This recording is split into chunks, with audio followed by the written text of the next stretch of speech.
एक बादशाह ने अपनी बेटी की शादी एक भिखारी से क्यों करा दी? मोहतरम नाजरीन, आज का किस्सा आखिर तक जरूर सुने और मेरे चैनल को भी सब्सक्राइब कर लें ताकि ऐसी वीडियो आप तक पहुंचती रहे।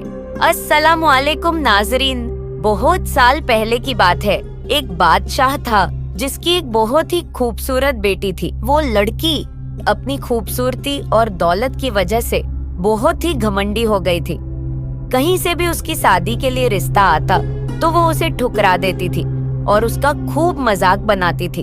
वो एक दिन बादशाह ने बहुत बड़ी दावत रखी और उसमें शहजादी से शादी करने वाले तमाम शहजादों को बुलाया। सब लोग अपने अपने मर्तबे के हिसाब से कुर्सियों पर बैठ गए। फिर शहजादी इस दावत में कई सहेलियों के साथ बहुत घमंडी अंदाज में आई और वो जिस भी शहजादे के पास से गुजरती तो वो उसे बहुत नीची नजरों से देखती। फिर वो एक शहजादे के पास पहुंची जो बहुत ज्यादा मोटा था। तो शहजादी ने उसका मजाक उड़ाते हुए कहा, देखो ये तो आटे का बोरा है।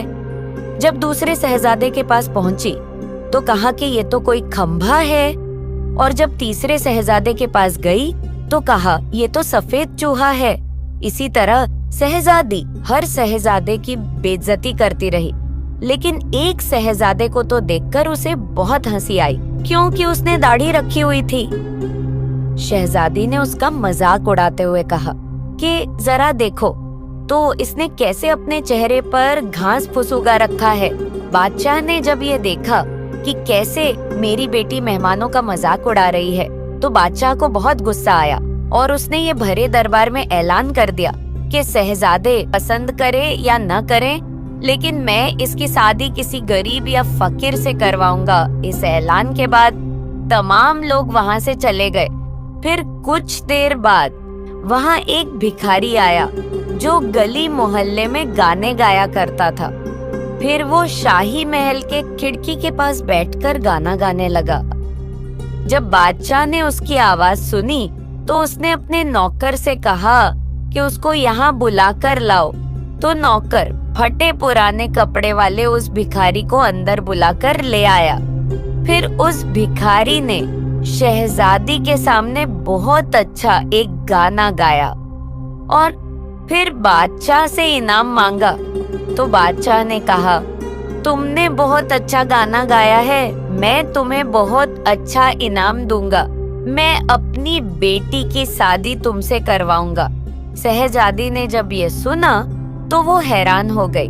उसने बहुत ज्यादा डरामा किया, लेकिन बादशाह ने उसकी एक ना सुनी। बादशाह ने उसे डांटते हुए कहा कि मैंने मेहमानों के सामने ये वादा किया था कि मैं तुम्हारी शादी किसी भिखारी से करूंगा। अब मैं वो कसम पूरी कर रहा हूँ। उसके बाद बादशाह ने उन दोनों का निकाह भी करवा दिया और कहा कि अब तुम अपने शौहर के साथ जाने की तैयारी कर लो। शहजादी रोती पिटती उस भिखारी के साथ गई। रास्ते में वो एक शिकारगाह के पास से गुजरी। वो शिकारगाह बहुत बड़ी थी। तो शहजादी ने भिखारी से पूछा कि ये शिकारगाह किसकी है? तो भिखारी ने कहा कि मैंने सुना है कि तुमने एक दाढ़ी वाले का मजाक उड़ाया था। ये शिकारगाह उसी दाढ़ी वाले की है। अगर तुम उस दाढ़ी वाले से शादी कर लेती तो ये शिकारगाह भी तुम्हारी होती। इसके बाद वो एक बड़े से बाग में पहुंची। ये बाग देखकर शहजादी ने पूछा कि ये बाग किसका है? तो भिखारी ने कहा, ये बाग भी उसी दाढ़ी वाले का है। फिर वो एक बड़े अजीमो शान शहर में दाखिल हुई। इतना बड़ा और खूबसूरत शहर देखकर शहजादी हैरान हो गई। उसने पूछा कि इस शहर का मालिक कौन है? तो भिखारी ने कहा, ये शहर दाढ़ी वाले के मुल्क में आता है। अगर तुम उससे शादी कर लेती तो ये सब तुम्हारा होता। शहजादी ने अफसोस करते हुए कहा कि मैंने बहुत बड़ी गलती कर दी, काश मैं उससे शादी कर लेती। तो भिखारी ने नाराज होते हुए कहा कि मुझे उससे कोई मतलब नहीं, मगर तुम मेरे होते हुए किसी दूसरे मर्द की बातें क्यों कर रही हो? क्या मुझ में कोई कमी है?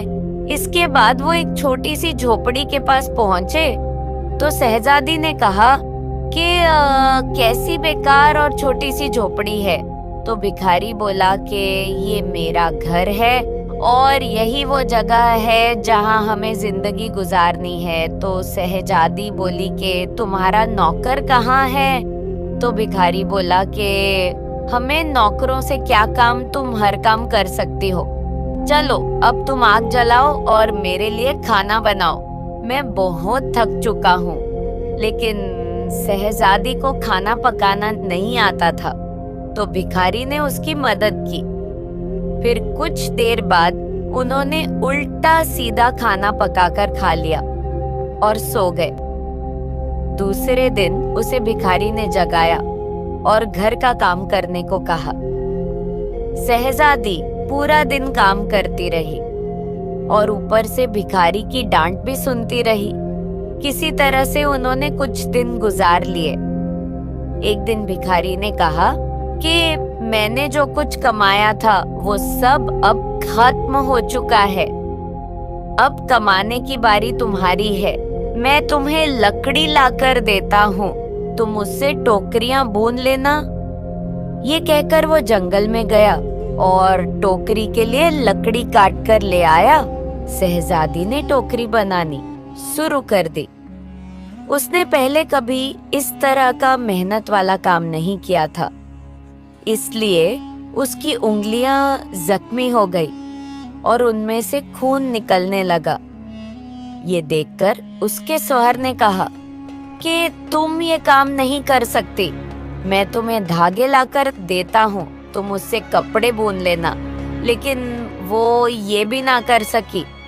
तो उसके शौहर ने कहा कि तुम तो मेरे लिए बिल्कुल भी काम की नहीं हो, तुम तो कोई भी काम नहीं कर सकी, तुमसे शादी करके मैं बर्बाद हो गया। ठीक है, मैं कोशिश करता हूँ कि तुम्हारे लिए मैं मिट्टी के बर्तन ला दूं, तुम उन्हें बाजार में जाकर बेच दिया करो। इस बात पे घमंडी शहजादी ने कहा कि जब मैं बाजार जाऊंगी तो मेरे मुल्क के लोग मुझे इस हाल में देख के मुझ पर बहुत हंसेंगे। तो शौहर ने कहा कि ये मेरा मसला नहीं है, अगर तुम भूख से नहीं मरना चाहती हो तो तुम्हें ये काम करना ही पड़ेगा। मिट्टी के बर्तन बेचने का काम बहुत अच्छा चल रहा था। लोग जब एक खूबसूरत लड़की को बाजार में बर्तन बेचते हुए देखते तो उस पर तरस खाकर उससे कुछ न कुछ खरीद लेते। जब बर्तन बिक गए तो भिखारी ने और बर्तन लाकर दिए। इसी दौरान एक सिपाही वहां से गुजरा तो उसने बर्तन लेकर उसमें लात मारकर तोड़ दिए और कहा कि दोबारा तुम इस तरह से रास्ता मत घेरना, एक तरफ बर्तन रखकर बेचना, बीच रास्ते पर मत बेचना। शहजादी बहुत परेशान हुई। उसने सारा वाकया घर आकर अपने शौहर से बताया। शौहर ने कहा, तुम बिल्कुल पागल हो, तुमसे किसने कहा था कि तुम बर्तनों को ऐसे बीच बाजार में रखकर बेचो? आखिर वहां से लोगों को निकलने में परेशानी होती होगी। मुझे लगता है कि तुम ये भी नहीं कर सकती, ये तुम्हारे बस का काम नहीं है। मैं शाही महल जाऊंगा, हो सकता शायद तुम्हारे लायक कोई काम वहां मिल जाए। ये कहकर वो शाही महल के लिए रवाना हो गया। शाम को वो वापस आकर कहा कि तुम्हारे लिए शाही महल में मददगार बावर्ची की जगह मिल गई है, अब कम से कम हमें पेट भर के खाना तो मिल ही जाएगा। इस तरह वो घमंडी शहजादी एक मददगार बावर्ची बन गई। वो रोज सुबह से शाम तक बावर्ची खाने में रहती और रात को बचा हुआ खाना अपने घर ले आती। इस तरह दोनों मियाँ बीवी का गुजारा होने लगा। महल में आए हुए उसे कुछ ही दिन गुजरा था कि उसने सुना कि महल में कोई शाही प्रोग्राम है। जब मेहमान आने शुरू हुए तो शहजादी बावर्ची खाने की खिड़की से उन्हें देखने लगी। गुलाम कीमती कपड़ों में मेहमानों का इस्तकबाल कर रहे थे। हर तरफ शानो शौकत और धूमधाम नजर आ रही थी, लेकिन शहजादी अपनी किस्मत पर आंसू बहा रही थी और अपने घमंड और बेवकूफी पर पछता रही थी। उसी दौरान वहां कुछ कनीजें आईं, जिन्होंने शहजादी को लजीज खाने दिए। शहजादी ने उस खाने को टोकरी में रख लिया और घर की तरफ चल दी। अभी वो महल के दरवाजे से गुजर ही रही थी कि अचानक बहुत कीमती पोशाक पहने हुए एक आदमी ने उसका रास्ता रोका। शहजादी ने जब उसकी तरफ देखा तो ये वही दाढ़ी वाला बादशाह था जिसका उसने मजाक उड़ाया था। वो खौफ से कांपने लगी। बादशाह उसे लेकर महल में पहुंचा। इतने सारे लोगों को देखकर उसका अपने ऊपर काबू नहीं रहा और घबराहट में उसके हाथ से टोकरी गिर गई और उसमें से खाना निकलकर चारों तरफ बिखर गया। तमाम दरबारी हंसने लगे। शहजादी का उस वक्त हाल ऐसा था कि किसी तरह जमीन फट जाती और वो उसमें समा जाती। उसने झटके से अपना हाथ छुड़ा लिया और भागना चाहती थी।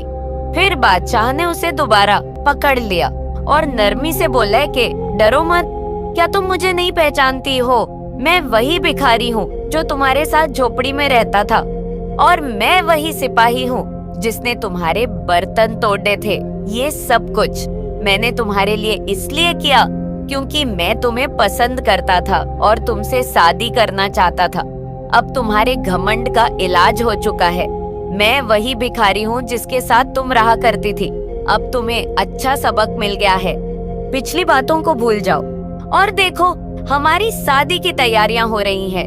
उसी वक्त कनीजें आईं और उसे अपने साथ ले गईं। फिर शहजादी को नहलाकर उसे दुल्हन का लिबास पहनाया गया। फिर जब वो दोबारा वहां आई तो देखा कि उसके माँ बाप और तमाम दरबारी वहां मौजूद थे। लोगों ने उसे मुबारकबाद दी। उस वक्त शहजादी बिल्कुल बदल गई थी। उसका गुरूर, उसका घमंड सब खत्म हो चुका था। उसने जिंदगी गुजारने का ढंग सीख लिया था। दोस्तों, हालात जैसे भी हों, इंसान को कभी घमंड नहीं करना चाहिए। अल्लाह ताला का हमेशा शुक्र अदा करना चाहिए। दोस्तों, आज की ये वीडियो कैसी लगी हमें कमेंट करके जरूर बताएं। अगर अच्छी लगी हो तो लाइक कर दें और ये अपना ही चैनल है, चाहो तो सब्सक्राइब भी कर सकते हो।